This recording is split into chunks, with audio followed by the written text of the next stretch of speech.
Allahu Akbar, Alhamdulillah.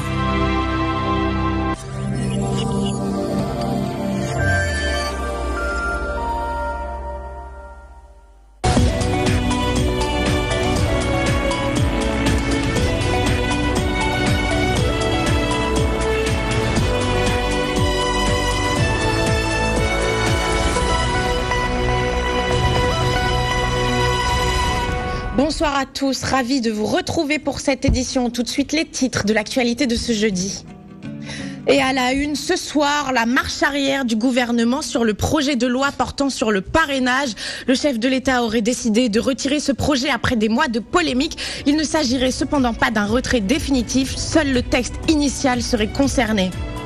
Et gronde des étudiants de l'université virtuelle de Dakar. Ils ont en effet manifesté leur colère de la place de la nation jusqu'à la RTS. Ils réclament de meilleures conditions d'études et exigent des assises de l'enseignement virtuel. Réaménagement du calendrier scolaire.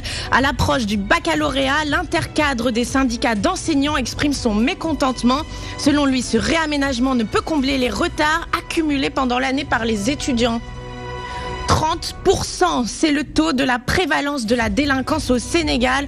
Un taux publié par l'étude nationale de la délinquance. Seuls 14% des cas de violence seraient déclarés. Le ministre de l'Intérieur plaide tout de même pour une meilleure mise en œuvre des politiques sécuritaires.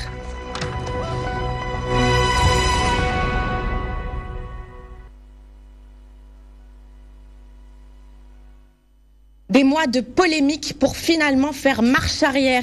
Le président de la République, Macky Sall, a décidé de retirer le projet de loi portant sur le parrainage. Le gouvernement aurait adressé un courrier au président de l'Assemblée nationale, Moustapha Niasse, stipulant le retrait. Alors attention cependant, le chef de l'État ne souhaiterait pas définitivement mettre au placard le parrainage.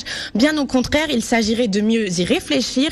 Selon Aïmerou Ning, président du groupe parlementaire Benobok Yakar, la loi constitutionnelle n'est pas retirée, mais c'est le premier texte initial. C'est en effet ce texte qu'il a retiré pour nous envoyer le texte qui est issu des concertations qui sont en cours. Et voilà, pour ce projet de loi, nous y reviendrons évidemment dès qu'il y aura plus d'avancées. Et suite à l'ajustement des prix du ciment opéré par différents cimentiers, le ministre du Commerce, Alioune Sarr, a décidé de bloquer le prix du ciment. L'État sénégalais va ouvrir une enquête sur la hausse spontanée des prix du ciment. Le prix de la tonne de ciment est passé de 60 000 à 65 000 francs CFA au début du mois de Ramadan, sans même que les cimenteries ne donne d'explication. Et je vous le disais donc en titre, l'image que les étudiants de l'université virtuelle de Dakar ont de leur établissement s'effrite à petit feu. Ce jeudi, ils étaient une centaine à marcher de la place de la Nation jusqu'à la RTS pour réclamer de meilleures conditions d'études. Eladji Moussa Bey était sur place pour vous.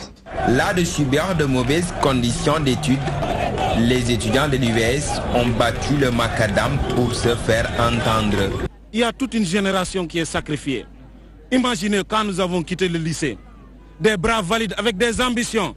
Arrivé dans un tel système, on est en train de mourir à petit feu. C'est pourquoi nous avons décidé, ensemble avec les camarades, mais aussi l'opinion publique, nos parents, pour que l'on fasse le procès de l'université virtuelle du Sénégal. Rien ne va. Imaginez toutes les universités du monde que nous connaissons, qui sont de renom international, sont dirigées par des recteurs.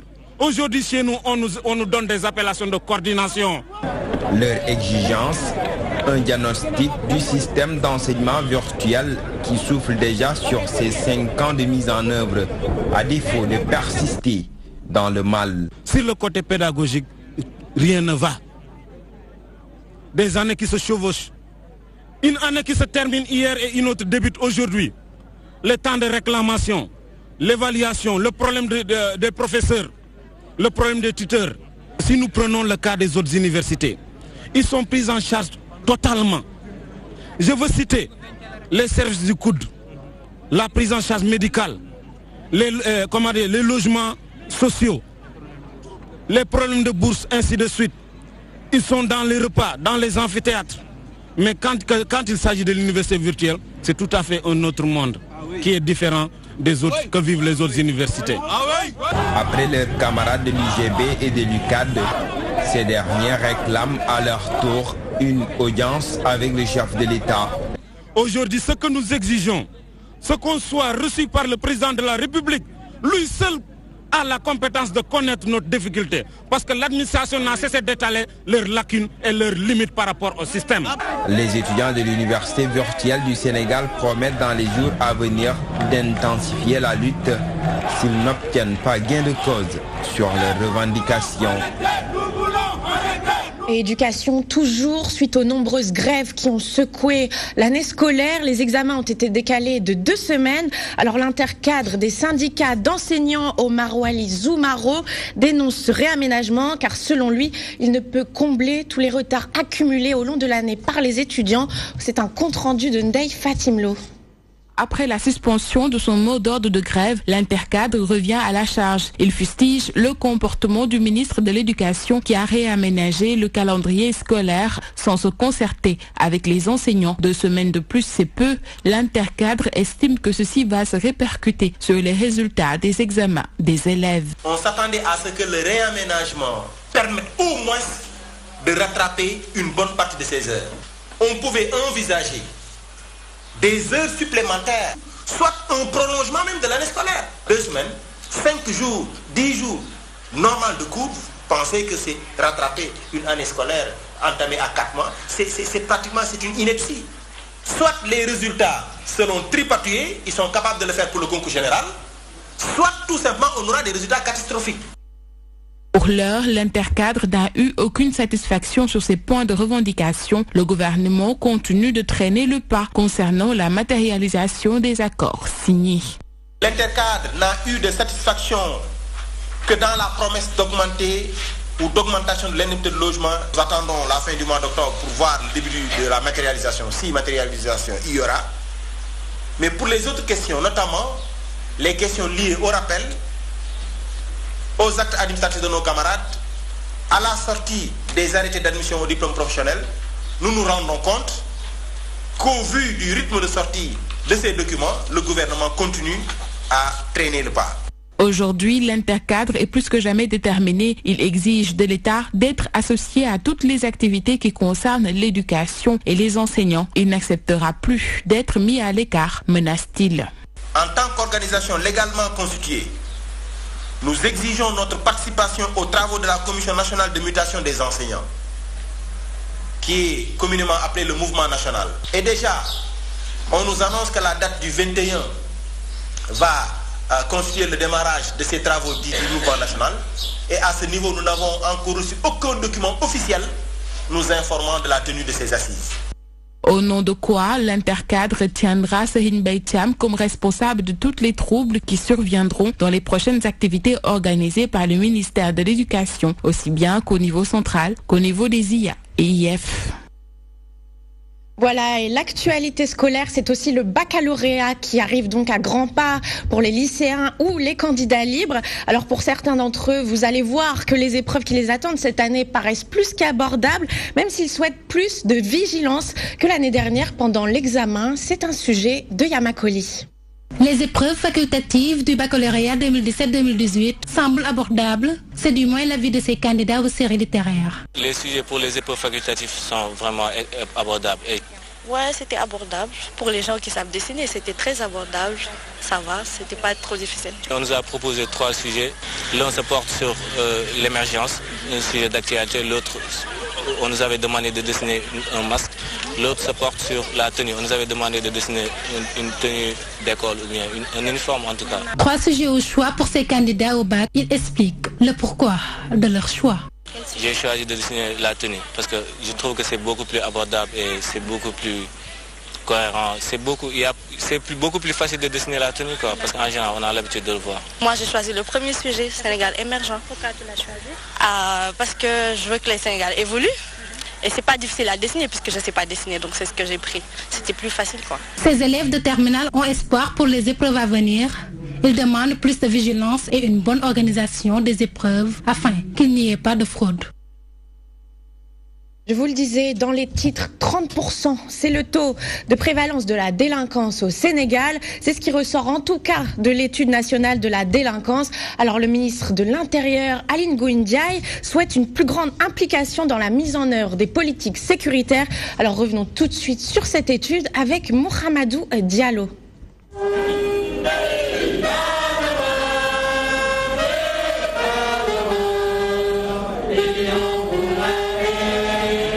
Les ASP ont fière allure.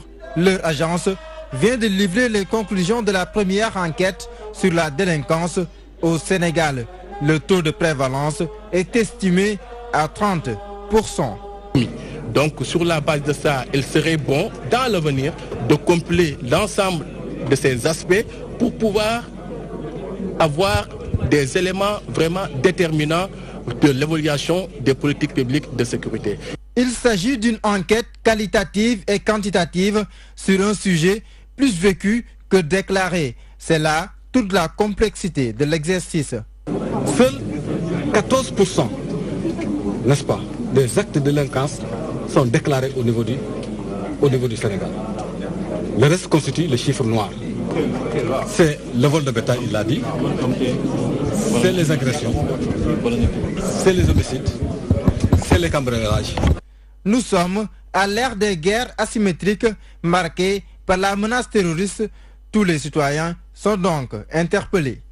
Elle nécessite une collaboration étroite entre acteurs de la sécurité publique et les populations, en vue de définir des stratégies territoriales pertinentes de prévention et de lutte contre toutes les formes de délinquance. Les enquêtes sur le terrain ont duré 13 mois.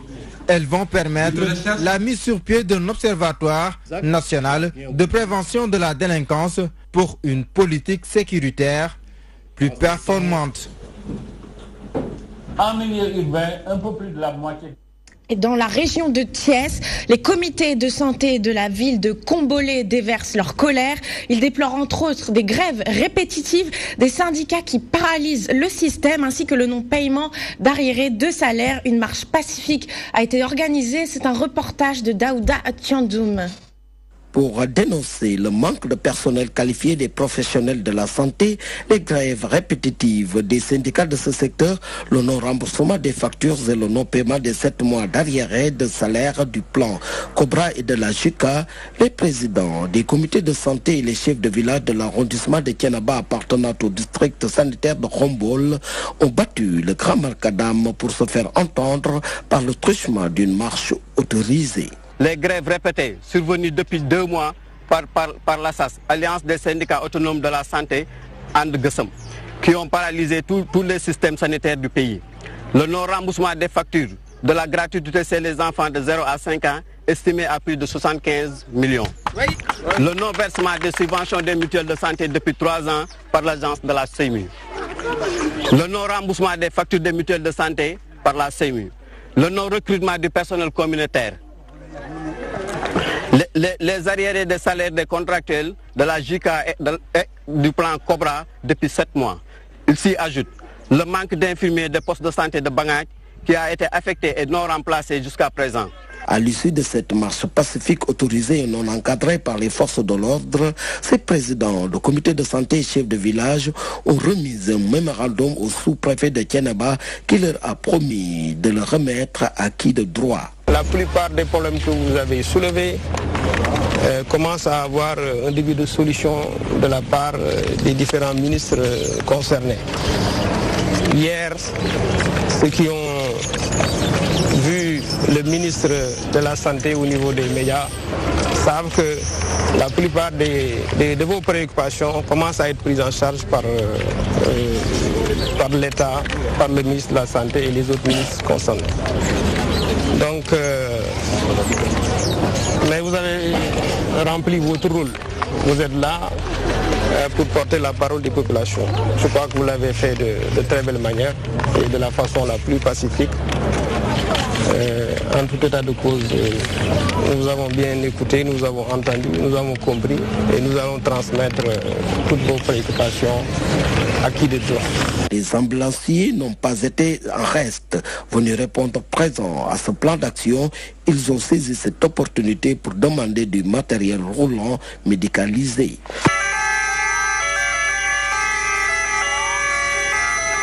Voilà, et quittons désormais la région de Thiès pour la zone industrielle de la Sodida à Dakar, où une polémique ne cesse d'enfler à cause de travaux de la SDE. En effet, à cause de ces travaux, les rues sont occupées de manière anarchique, la circulation y devient impossible, mais les ouvriers disent n'avoir aucune responsabilité. Reportage à Diarandiaï.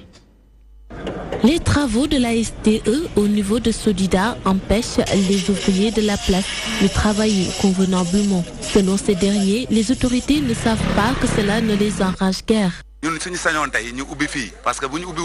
Nous voulons que ces travaux s'achèvent le plus tôt possible, parce que c'est à cause de ça que nos clients n'arrivent plus à accéder à nos ateliers. Bien vrai que c'est pour la population qu'ils font ces travaux, mais cela nous handicape, contrairement à ce que beaucoup pensent, parce qu'après nous allons retourner dans nos places respectives. Ils comptent retourner dans leurs ateliers respectifs une fois les travaux finis. C'est la situation qui l'impose, mais cela ne nous arrange guère. Beaucoup disent qu'on en profite, mais je vous assure que cela nous empêche de travailler convenablement.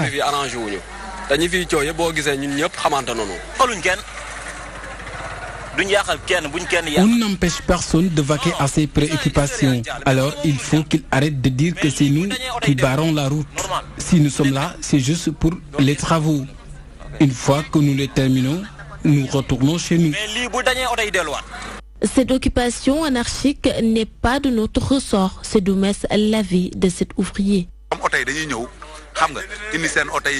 Ce sont les gens qui abandonnent leurs véhicules ici. De ce fait, sur le long terme, ça devient encombrant et après les gens nous accusent. C'est pour cela que j'ai demandé aux autres ouvriers de ne plus laisser quelqu'un déposer sa voiture.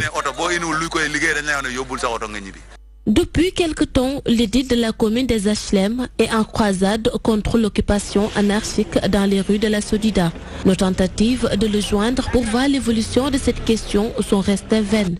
Les ouvriers de leur côté dégagent toutes leurs responsabilités et espèrent que les travaux vont finir le plus tôt que possible. L'information commence à faire le tour des réseaux sociaux. La firme chinoise StarTimes aurait décidé de se lancer dans la vente de bouquets TNT au Sénégal, un marché pourtant détenu par le groupe Excaf Télécom. Alors comment cela serait-il possible? Comment la nouvelle a-t-elle été accueillie par le groupe? Élément de réponse avec Djibissar Dioni. La firme chinoise StarTimes nourrit-elle l'ambition de se lancer dans la commercialisation de bouquets TNT au Sénégal? En tout cas, l'information commence à faire le tour des réseaux sociaux. Une décision mal accueillie par le groupe Excaf Télécom. Selon le chef du projet TNT, cette intention, si elle est concrétisée, peut engendrer d'énormes difficultés. Elle poserait trois problèmes graves. Le problème d'illégalité, non-respect de la Convention, le problème de fiabilité de l'État du Sénégal, parce qu'après un engagement pris, vous passez outre, et le problème de manque de patriotisme, parce qu'au moment où des Sénégalais ont investi leurs milliards pour aider l'État, l'État en retour ne peut pas agir autrement que être aussi patriote vis-à-vis de ses dignes fils. À la question de savoir si Excaf Télécom détient le monopole de la commercialisation des bouquets TNT au Sénégal, le chef du projet apporte des éclaircissements. Cette convention-là, qui a été signée au mois d'août 2014, et même le décret signé par le président Macky Sall lui-même et son premier ministre, et le premier ministre Boun Abdallah Dionne, si mes mémoires sont bonnes, le 27 août 2014, un décret signé, formel, qui fait que donc, à l'heure actuelle, la situation de Excaf est légale. Et Excaf est dans la période légale de l'exercice de sa convention. Le groupe Excaf Télécom se dit plus que jamais déterminé à terminer l'exécution du projet TNT. Il met en garde toute personne mal intentionnée et entend user des voies légales pour faire valoir ses droits. Nous alertons pour dire nous ne savons pas quelle est l'idée, l'intention derrière et que les mesures idoines doivent être prises pour que nous n'en arrivions pas. Interpellé sur la question, la direction du commerce extérieur préfère pour le moment ne pas se prononcer, mais déclare qu'elle va ouvrir sous peu une enquête. En attendant de connaître la suite, le groupe Excaf Télécom affirme avec certitude avoir câblé le pays à 90% avec ses décodeurs TNT. Et parlons maintenant d'une association française qui se nomme les Boubous et qui a offert des soins gratuits aux enfants du Dara Nasrullah dans le quartier Malika de Pikine, une association dont le but est d'apporter de l'aide aux plus démunis. Elle leur a également remis plusieurs dons. Retour sur leur journée avec Abdoulaye Wadianga. École coranique Nasrullah de Malika, ce Dara accueille une cinquantaine d'enfants talibés. Ils y apprennent le Coran. Aucun d'entre eux ne mendie, un Dara moderne digne de ce nom. Ces enfants disposent également d'un endroit de loisirs pendant les heures de récréation. J'estime qu'à partir du moment que ce sont des enfants qui souffrent, pour le plus souvent exploités, prostitués, esclaves. Néanmoins, le Dara a besoin d'être accompagné dans la prise en charge médicale des enfants. C'est dans ce contexte que l'association française Les Boubous y a effectué une visite médicale en faveur des potaches. On donne des médicaments, si vous voulez, on a des dons là-bas. Alors, jamais du périmé, parce qu'il y en a beaucoup. Et les médicaments dont on ne peut pas se servir, on les donne à des médecins, pour pas que ce soit utilisé n'importe comment. S'il y a un talibé très très blessé ou très malade, je lui amène et il nous les soigne gratuitement. L'association française mène des actions humanitaires dans les pays depuis quelques années. Elle rencontre toutefois des difficultés. Elle lance ainsi un appel à l'endroit des autorités sénégalaises. Je dis souvent, t'es pas à ta place, va-t'en sale tout bas. Mais de m'en mêler, moi je pense qu'on est vraiment responsable de nos dirigeants et vous aussi. L'État du Sénégal a interdit la mendicité des enfants. Il a mis en place un programme de modernisation des Dara pour régler cette question, mais jusqu'à présent, le problème demeure. Voilà, et bon courage à cette association. Le saviez-vous, ce jeudi 7 juin marque l'anniversaire de l'ancien président de l'Association internationale des fédérations d'athlétisme, Lamine Diack. Occasion pour le collectif qui se nomme le collectif Lamine Diack d'organiser des séances de récital de Coran en son honneur. Rappelons que l'homme qui vient d'avoir 85 ans aujourd'hui est placé en résidence surveillée depuis 2015 en France après avoir été mis en examen pour corruption. Abdoulaye Ndiaye nous en parle. Chapelet à la main, lecture des versets du livre saint, des moments de recueillement. Nous sommes à Kerdiaraf, où le collectif Lamine Diack observe une pensée pieuse à l'endroit d'un fils du Sénégal, l'ancien président de l'I2AF. Le collectif Lamine Diack que nous avons mis en place il y a bientôt 1 an et demi, nous profitons donc de cette date anniversaire pour organiser simultanément des récitals de Coran dans différents endroits du pays pour obtenir la liberté de Lamine Diack, mais aussi prier pour sa santé, prier pour l'ensemble du peuple sénégalais et prier pour nos chers disparus. Si le collectif plaide en sa faveur, c'est parce que tout simplement l'ancien ministre des Sports a eu à marquer de son empreinte la bonne marche du pays, mais aussi son combat international pour le développement du sport n'est plus à démontrer. Lamine Diack est une véritable icône. Son parcours au Sénégal, en Afrique et dans le monde est tellement brillant et nous souhaitons ardemment que Allah subhanahu wa ta'ala vienne en aide à Lamine Diack pour qu'il retrouve les siens en bonne santé. L'œuvre qu'il a accomplie durant son magistère au niveau des sports sénégalais, de l'Assemblée nationale et aussi du gouvernement sont autant de motifs qui plaide en faveur de ce que nous faisons aujourd'hui.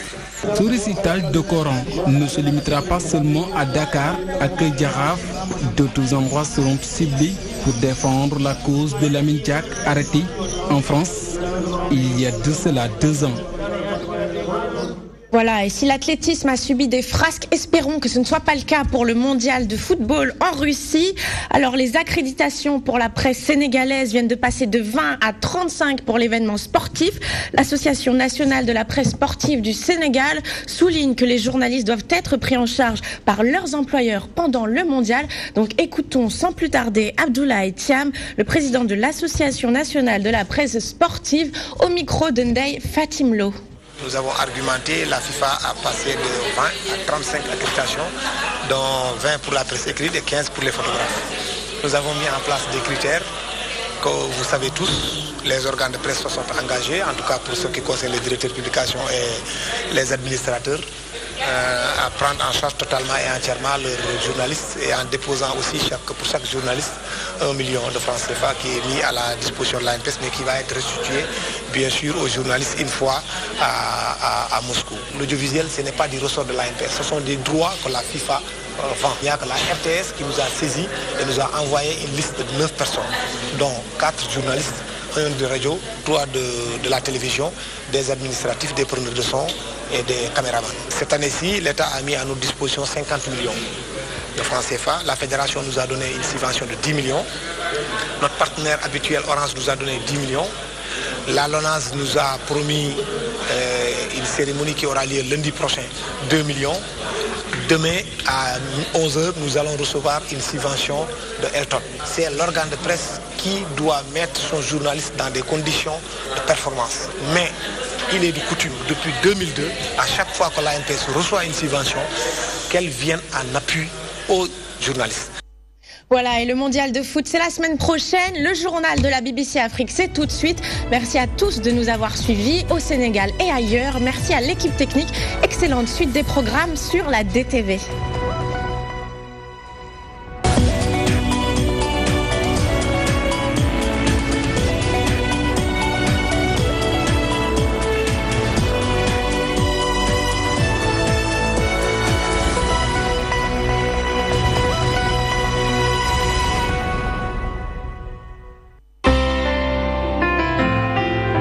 الرحمن الرحيم لا إله إلا الله لا إله إلا أنت الله أكبر الحمد لله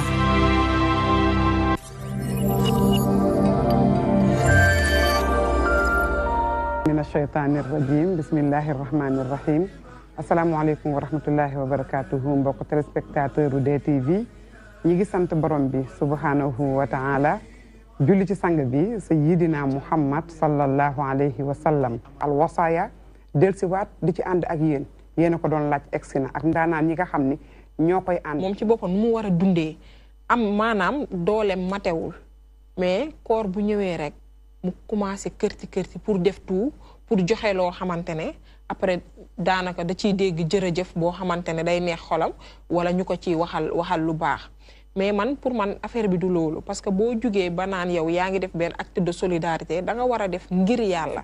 man je pense que teranga la ak raffermir des liens mais léegi xeebel yi si lay juddoo xuloo entre bu peccor ga si lay juddoo ñaawalante si lay juddoo wanante doole ci lay juddoo.